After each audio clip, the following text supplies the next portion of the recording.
ओम शांति। आज 27 सितंबर 2025 बाबा के महावाक्य है, मीठे बच्चे, तुम अभी सच्ची सच्ची पाठशाला में बैठे हो। यह सत्संग भी है। यहाँ तुम्हें सत बाप का संग मिला है जो पार लगा देता है। प्रश्न है, हिसाब किताब के खेल में मनुष्यों की समझ और तुम्हारी समझ में कौन सा अंतर है? उत्तर है, मनुष्य समझते हैं यह जो दुख सुख का खेल चलता है, यह दुख सुख सब परमात्मा ही देते हैं, और तुम बच्चे समझते हो कि यह हर एक के कर्मों के हिसाब का खेल है। बाप किसी को भी दुख नहीं देते, वह तो आते ही हैं सुख का रास्ता बताने। बाबा कहते हैं, बच्चे, मैंने किसी को भी दुख नहीं दिया है, यह तो तुम्हारे ही कर्मों का फल है। गीत है, इस पाप की दुनिया से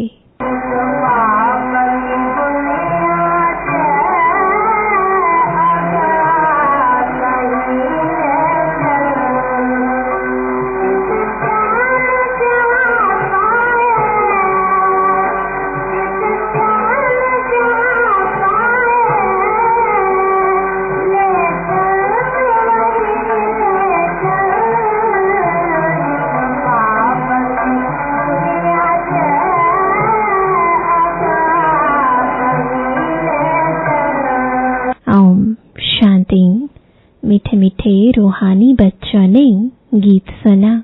किसको पुकारते हैं? बाप को।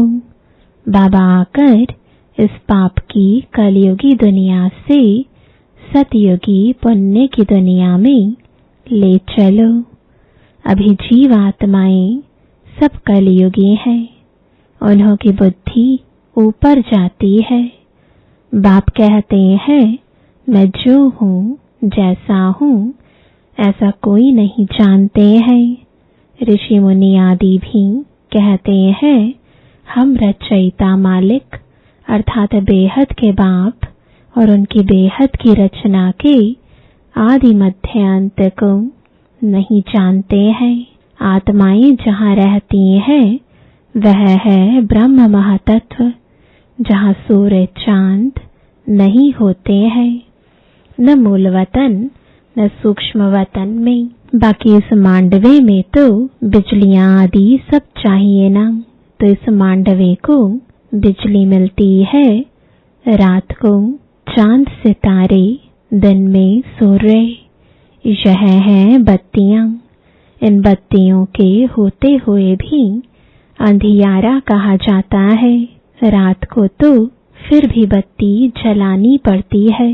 सतयुग त्रेता को कहा जाता है दिन, और भक्ति मार्ग को कहा जाता है रात। यह भी समझ की बात है। नई दुनिया सो फिर पुरानी जरूर बनेगी, फिर नई होगी तो पुरानी का जरूर विनाश होगा।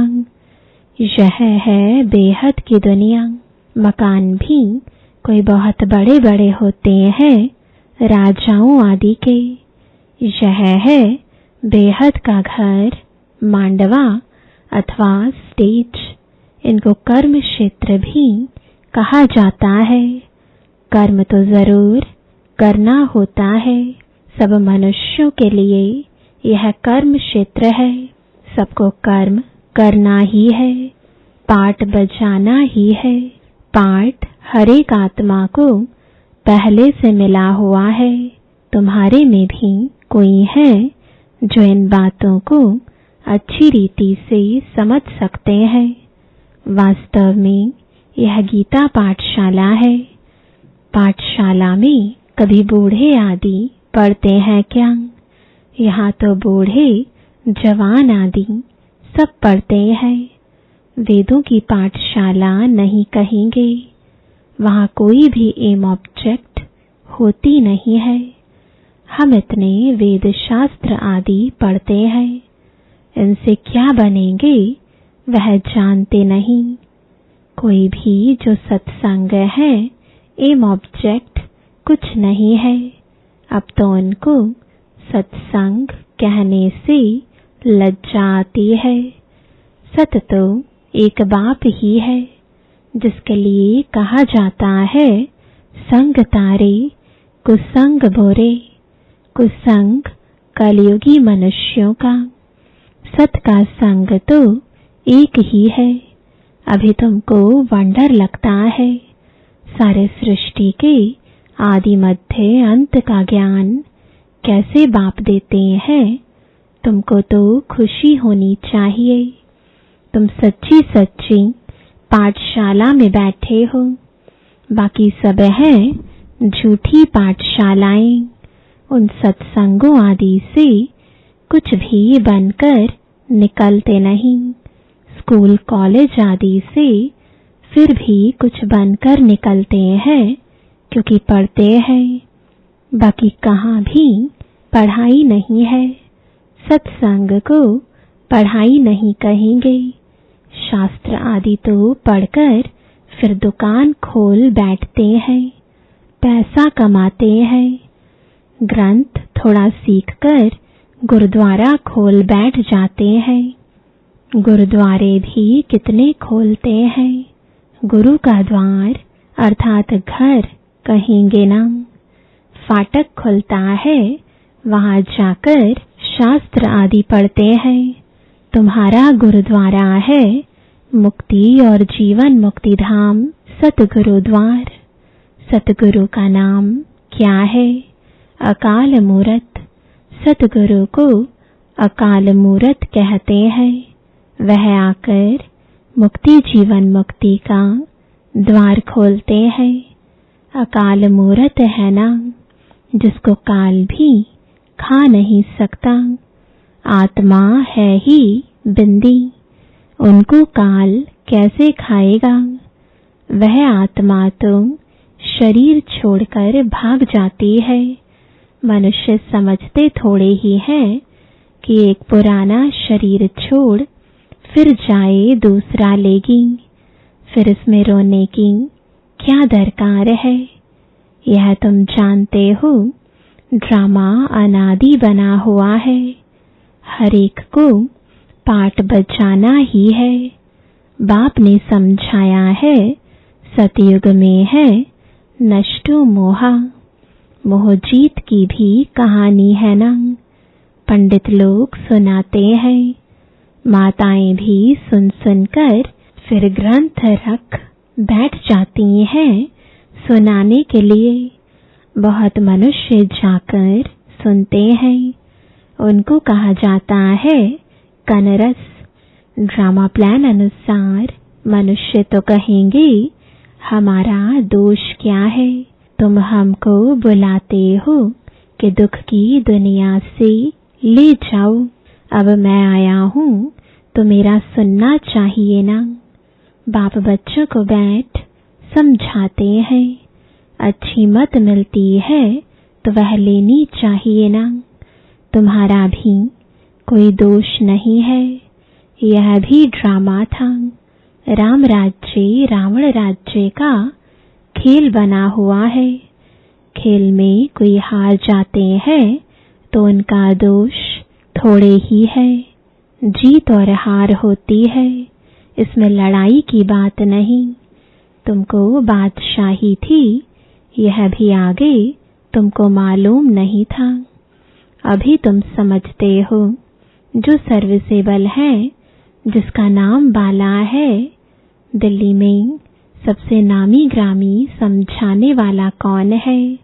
तो झट नाम लेंगे जगदीश का। तुम्हारे लिए मैगजीन भी निकालते हैं, उसमें सब कुछ आ जाता है। अनेक प्रकार की पॉइंट्स लिखते हैं। ब्रिजमोहन भी लिखते हैं। लिखना कोई मासी का घर थोड़े ही है। जरूर विचार सागर मंथन करते हैं, अच्छी सर्विस करते हैं। कितने लोग पढ़कर खुश होते हैं। बच्चों को भी रिफ्रेशमेंट मिलती है। कोई कोई प्रदर्शनी में बहुत माथा मारते हैं, कोई कोई कर्म बंधन में फंसे हुए हैं, इसलिए इतना उठा नहीं सकते हैं। यह भी कहेंगे ड्रामा अबलाओं पर भी अत्याचार होने का ड्रामा में पार्ट है। ऐसा पाठ क्यों बजाया, यह प्रश्न ही नहीं उठता। यह तो अनादि बना बनाया ड्रामा है, उनको कुछ कर थोड़े ही सकते हैं। कोई कहते हैं हमने गुनाह क्या किया जो ऐसा पाठ रखा है।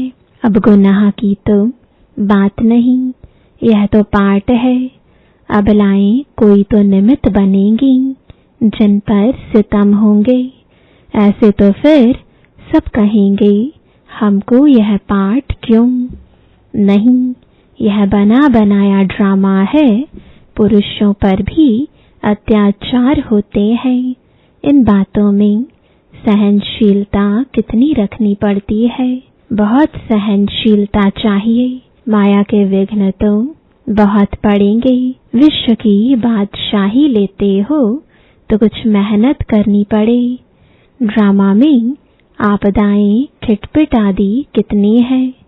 अबलाओं पर अत्याचार लिखा हुआ है। रक्त की नदियां भी बहेंगी, कहाँ भी सेफ्टी नहीं रहेगी। अभी तो सुबह को क्लास आदि में जाते हो सेंटर्स पर, वह भी समय आएगा जो तुम बाहर निकल भी नहीं सकेंगे। दिन प्रतिदिन जमाना बिगड़ता जाता है और बिगड़ना है। दुख के दिन बहुत जोर से आएंगे। बीमारी आदि में दुख होता है तो फिर भगवान को याद करते पुकारते हैं। अभी तुमको मालूम है बाकी थोड़े दिन है, फिर हम अपने शांति धाम सुख धाम जरूर जाएंगे। दुनिया को तो यह भी पता नहीं है। अभी तुम बच्चे फील करते हो ना, अभी बाप को पूरी रीति जान गए हैं। वह सब तो समझते हैं परमात्मा लिंग है। शिवलिंग की पूजा भी करते हैं। तुम शिव के मंदिर में जाते थे, कभी यह ख्याल किया कि शिवलिंग क्या चीज है। जरूर यह जड़ है तो चैतन्य भी होगा। यह तब क्या है, भगवान तो रचता है ऊपर में। उनकी निशानी है सिर्फ पूजा के लिए। पूज्य होंगे तो फिर यह चीजें नहीं होंगी। शिवकाशी के मंदिर में जाते हैं, किसको पता थोड़े ही है भगवान निराकार है। हम भी उनके बच्चे हैं। बाप के बच्चे होकर फिर हम दुखी क्यों हैं। विचार करने की बात है ना। आत्मा कहती है हम परमात्मा की संतान है, फिर हम दुखी क्यों हैं। बाप तो है ही सुख देने वाला। बुलाते भी है हे भगवान हमारे दुख मिटाओ। वह कैसे मिटाए दुख सुख, यह तो अपने कर्मों का हिसाब है। मनुष्य समझते हैं सुख का एवजा सुख, दुख का एवजा दुख परमात्मा ही देते हैं, उन पर रख देते हैं। बाप कहते हैं मैं कभी दुख नहीं देता हूँ, मैं तो आधा कल्प के लिए सुख देकर जाता हूँ। यह फिर सुख और दुख का खेल है। सिर्फ सुख का ही खेल होता फिर तो यह भक्ति आदि कुछ ना हो। भगवान से मिलने के लिए ही यह भक्ति आदि सब करते हैं ना। अब बाप बैठ सारा समाचार सुनाते हैं। बाप कहते हैं तुम बच्चे कितने भाग्यशाली हो। उन ऋषि मुनियों आदि का कितना नाम है। तुम हो राज ऋषि, वह है हठ योग ऋषि। ऋषि अर्थात पवित्र। तुम स्वर्ग के राजा बनते हो तो पवित्र जरूर बनना पड़े। सतयुग त्रेता में जिनका राज्य था उनका ही फिर होगा, बाकी सब पीछे आएंगे। तुम अभी कहते हो हम श्रीमत पर अपना राज्य स्थापन कर रहे हैं। पुरानी दुनिया का विनाश होने में भी समय तो लगेगा ना। सतयुग आना है, कलयुग जाना है। कितनी बड़ी दुनिया है, एक एक शहर मनुष्यों से कितना भरा हुआ है। धनवान आदमी दुनिया का चक्र लगाते हैं, परंतु यहाँ सारी दुनिया को कोई देख ना सके। हाँ, सतयुग में देख सकते हैं, क्योंकि सतयुग में है ही एक राज्य।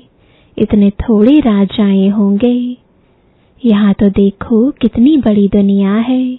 इतनी बड़ी दुनिया का चक्र कौन लगाए। वहाँ तुमको समुद्र में जाने का नहीं है। वहाँ सीलोन, बर्मा आदि होंगे नहीं, कुछ भी नहीं। यह कराची नहीं होगी। तुम सब मीठी नदियों के किनारे पर रहते हो। खेती बाड़ी आदि सब होती है। सृष्टि तो बड़ी है। मनुष्य बहुत थोड़े रहते हैं, फिर पीछे वृद्धि होती है। फिर वहां जाकर अपना राज्य स्थापन किया। धीरे धीरे हप करते गए, अपना राज्य स्थापन कर दिया। अभी तो सबको छोड़ना पड़ता है। एक भारत ही है जिसने किसी का भी राज्य छीना नहीं है, क्योंकि भारत असल में अहिंसक है ना। भारत ही सारी दुनिया का मालिक था और सब पीछे आए हैं, जो टुकड़े टुकड़े लेते गए हैं। तुमने कोई को हप नहीं किया है, अंग्रेजों ने हप कर लिया है। तुम भारतवासियों को तो बाप विश्व का मालिक बनाते हैं। तुम कहाँ गए थोड़े ही हो। तुम बच्चों की बुद्धि में यह सारी बातें हैं। बूढ़ी माताएं तो इतना सब समझ ना सके। बाप कहते हैं, अच्छा है जो तुम कुछ भी पढ़ी नहीं हो। पढ़ा हुआ सब बुद्धि से निकालना पड़ता है। एक बात सिर्फ धारण करनी है। मीठे बच्चे, बाप को याद करो। तुम कहते भी थे ना, बाबा आप आएंगे तो हम वारी जाएंगे, कुर्बान जाएंगे। तुम्हें फिर हमारे पर कुर्बान जाना है। लेन देन होती है ना। शादी के टाइम स्त्री पुरुष एक दो के हाथ में नमक देते हैं। बाप को भी कहते हैं, हम पुराना सब कुछ आपको देते हैं। मरना तो है, यह सब खत्म होना है। आप हमको फिर नई दुनिया में देना। बाप आते ही हैं सबको ले जाने। काल है ना। सिंध में कहते थे, यह कौन सा काल है जो सबको भगाकर ले जाते हैं। तुम बच्चे तो खुश होते हो। बाप आते ही हैं ले जाने। हम तो खुशी से अपने घर जाएंगे। सहन भी करना पड़ता है। अच्छे अच्छे बड़े बड़े घर की माताएं मारे खाती हैं। तुम सच्ची कमाई करते हो। मनुष्य थोड़े ही जानते हैं, वह है ही कलयुगी शूद्र संप्रदाय। तुम हो संगम योगी, पुरुषोत्तम बन रहे हो। जानते हो, पहले नंबर में पुरुषोत्तम यह लक्ष्मी नारायण है ना। फिर डिग्री कम होती जाएगी, ऊपर से नीचे आते रहेंगे, फिर आहिस्ते आहिस्ते गिरते रहेंगे। इस समय सब गिर चुके हैं। झाड़ पुराना हो चुका है, तना सड़ गया है। अब फिर स्थापना होती है, फाउंडेशन लगता है ना। कलम कितना छोटा होता है, फिर उनसे कितना बड़ा झाड़ बढ़ जाता है। यह भी झाड़ है। सतयुग में बहुत छोटा झाड़ होता है, अब कितना बड़ा झाड़ है। वैरायटी फूल कितने हैं मनुष्य सृष्टि के, एक ही झाड़ में कितनी वैरायटी है, अनेक वैरायटी धर्मों का झाड़ है मनुष्यों का। एक सूरत न मिले दूसरे से, बना बनाया ड्रामा है ना, एक जैसा पार्ट कोई का हो नहीं सकता। इनको कहा जाता है कुदरती बना बनाया बेहद का ड्रामा। इनमें भी बनावट बहुत है। जो चीज रियल होती है वह खत्म भी होती है, फिर 5000 वर्ष के बाद रियलिटी में आएंगे। चित्र आदि भी कोई रियल बने हुए थोड़े ही है। ब्रह्मा की भी शक्ल फिर 5000 वर्ष बाद तुम देखेंगे। इस ड्रामा के राज को समझने में बुद्धि बड़ी विशाल चाहिए। और कुछ न समझो, सिर्फ एक बात बुद्धि में रखो, एक शिव बाबा, दूसरा न कोई। यह आत्मा ने कहा, बाबा हम आपको ही याद करेंगे। यह तो सहज है ना, हाथों से कर्म करते रहो और बुद्धि से बाप को याद करते रहो। अच्छा, मीठे मीठे सिकिलदे बच्चों प्रति माता पिता बाप दादा का याद प्यार और गुड मॉर्निंग। रूहानी बाप की रूहानी बच्चों को नमस्ते। रूहानी बच्चों की रूहानी बाप दादा को गुड मॉर्निंग और नमस्ते।